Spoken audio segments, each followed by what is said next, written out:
The bottom line is that the timeline that President Trump has stated over and over is that it's a 4 to 6 week war, and that we're ahead of schedule. And so already you're seeing tankers are starting to dribble through the straits. And I think it's a sign of how little Iran has left. And so I think we're very optimistic that this is going to be over in the short run. And then there'll be price repercussions when it is over for a few weeks as the ships make it to the refineries and so on. But we've really got a plan for every corner of the disruption, from fertilizer to getting fuel to the West Coast and so on. And we're highly confident that we've got this thing under control and that it'll end soon. Did you just hear that? The man you just watched is Kevin Hassett. He is the director of the National Economic Council. That means he advises the President of the United States on the economy. He just told you on national television that this war is almost over, that oil prices are coming back down, that America has a plan for every single piece of this. Here's what he did not tell you. The real-time futures market, the same market he cited as his proof, doesn't agree with him. Not even close. The December 2026 WTI contract he referred to, it's sitting at nearly $78 a barrel, not the 60s, not even close to the 60s, and that's the paper market. The physical market, the one that actually moves real barrels of oil, is showing prices above $170 energy prices and much more. Joining us right now is White House National Economic Council Director Kevin Hassett. And Kevin, good morning to you. How are you? I'm doing well. Let's talk a little bit about the situation in the Middle East. What's happening in Iran to try and anticipate what that will mean for prices. Yeah, well, we are basically getting briefed on every nuance of the war every day, and then thinking through the economic implications. Okay, let's take that claim apart, piece by piece. Hassett told the CNBC anchor that futures markets show oil going back to the 60s by fall. He even said they go into the 50s past year end. That sounds reassuring. It sounds like he did his homework. He didn't. Here is what the actual CME futures curve showed on March 18, 2026, the morning he made that statement. The December 2026 WTI contract was sitting at $77.7 a barrel, not 60, not 65, $77.70. The Wall Street Journal's own market data confirms this. The settlement price for that contract on March 18th was $77.86. And here is what they are not telling you. Futures curves are not fixed government forecasts. They change every single day as new information hits the market. The number Hassett appears to have been referencing was from a static snapshot, possibly from early March before the Hormuz shock was fully priced in. That number is outdated. Using it as current data is like checking yesterday's weather forecast and telling people it won't rain while standing in the rain. Now, what about the EIA? That's the Energy Information Administration. That's the government's own energy forecasting agency. Their February forecast had WTI averaging around $53 a barrel for 2026. But the EIA themselves revised that in March upward to $74 a barrel for 2026 and $61 for 2027. Their own agency blew past the number he was citing, and even that revised number is already trailing what the live market is telling us right now. The front-month WTI contract as of this week is trading above $95 a barrel. This is what happens when an official cites old data to calm people down. The data has moved on, but the White House talking point has not. What this actually means for you is that every time you fill up your gas tank, every time you pay a grocery bill, every time a delivery fee goes up or a utility bill arrives, that's the physical oil price hitting your life in real time. The White House is quoting you yesterday's math for today's pain. What you're looking at right now is the real futures curve, the one Kevin Hassett didn't show you. Look at it every single month from now through the end of 2027. Not one month touches the 60s. Not one. The December 2026 contract, the specific contract he cited on live television, was sitting at $77.7 the morning he made that claim.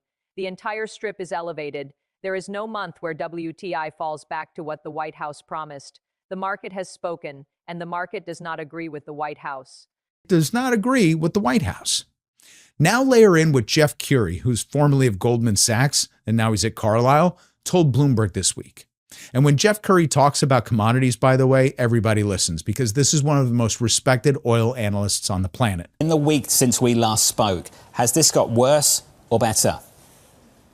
worse. I like to call it molecular contagion. Last week we were talking about shortages in Singapore. Prices of jet fuel spiked to $230 a barrel.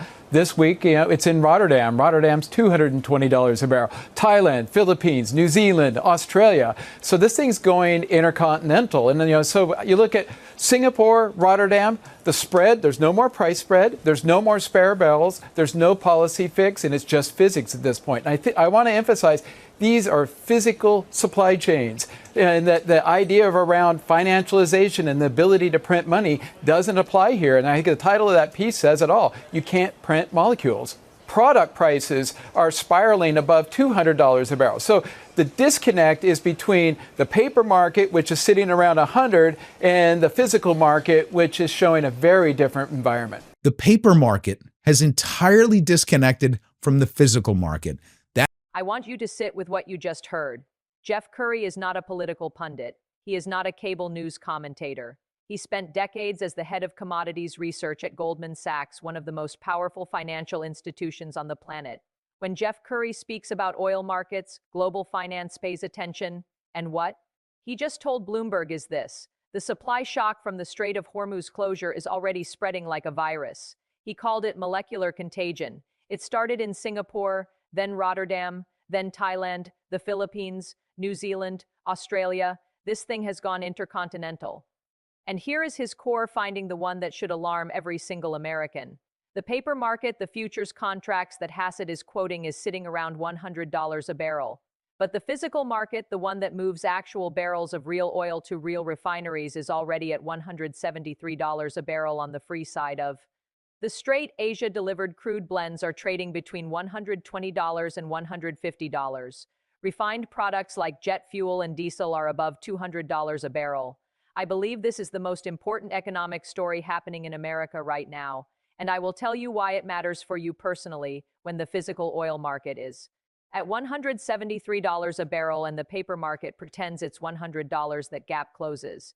It always closes, and when it does, everything goes up. Airline tickets, trucking costs, heating bills, plastic packaging, fertilizer for the food you eat. Every single product that touches petroleum, which is almost everything, gets more expensive. Curry is not guessing. He is describing physics, and his final point is devastating. You can't print your way out of a physical supply chain break. This is not a financial problem you can solve by cutting interest rates or releasing reserves. The barrels simply aren't there, and no policy in Washington is going to conjure them out of thin air. This is outrageous, because the White House knows this. They have access to the same Bloomberg terminals. They have access to the same analysts. And yet Kevin Hassett went on national television and told you oil would be in the 60s by fall. That is not a mistake. That is a choice. Now let's talk about what dropped. This week, before we even get to what the Iran war adds on top, the Producer Price Index, the PPI, came out on March 18th. The annual headline rate jumped from 2.9% to 3.4%. That's the highest in a full year, way above what economists forecasted. Core PPI, which strips out food and energy, came in at 3.9% year over year. Goods prices surged 1.1% in a single month, the steepest single-month climb since August of 2023. Now, here is the part that should make you angry. That data is backward-looking. It captures prices before the Iran war escalated, before oil crossed $100 a barrel, before the Strait of Hormuz basically closed. When March data comes out in mid-April, it will reflect an economy where energy inputs spiked 40% in 2 weeks. That report is going to be a horror show, and the White House is telling you right now everything is fine. Movements, but there's one more thing inherent in the story that nobody's talking about. Namely, how we not only put Russian oil back on the map, it's already trading near market rates. And the shock is already so entrenched that Russia will likely be able to pad its oil profits for the balance of the year at a minimum. Now, I'm not defending sanction regimes one way or another, because leveraging the petrodollar is a totally different discussion. But if the goal was to punish Russia for invading Ukraine, the Trump administration has effectively put Russia in the driver's seat for this conflict. So the winner— Let me bring this all the way home, because I want you to feel the full weight of what we just documented together. The White House went on national television and told you this war is ahead of schedule. They told you oil prices will be in the 60s by fall. They told you the economy is fundamentally sound and you should not panic. Every single one of those claims is contradicted by publicly available data that they have access to. The actual CME futures curve shows WTI nowhere near the 60s, not this year, not in 2027. The EIA, their own government agency, just revised its forecast to $74 a barrel for 2026. The physical oil markets are showing prices above $170 a barrel. PPI just hit a one-year high, and that data doesn't even include the energy shock that's ripping through the system right now. The March report will be worse, possibly much worse. And then there is Russia. America spent years building a sanctions regime to punish Vladimir Putin for invading Ukraine, to cut off his oil revenue, to make the war cost him something. Trump lifted those sanctions. Russian crude has now rallied back near market rates. Moscow is loading tankers as fast as it can, cashing in on every barrel, padding its war budget for the rest of the year at minimum. According to Bloomberg, Russia rushed to reap the reward of the oil price surge the moment the sanctions pause came through. So let's be absolutely clear about what has happened here. The United States started a war in the Middle East. That war broke the global oil supply chain. To try to patch that break, Trump lifted Russia's oil sanctions. Russia is now profiting from the war. Ukraine is watching its punisher hand their enemy a windfall, and American families are heading toward the worst inflation data in years with no policy fix available. This is not a partisan talking point. This is the documented sequence of events. And the people responsible for managing this went on CNBC and told you don't worry. Oil will be cheap by fall. Democracy requires an informed public. You were just informed. Share this video. Because the people counting on your silence are the same people reading you yesterday's numbers while today's prices destroy your budget. You deserve the truth. And right now your voice, your vote, and your attention are the only things standing between accountability and a complete whitewash of this story.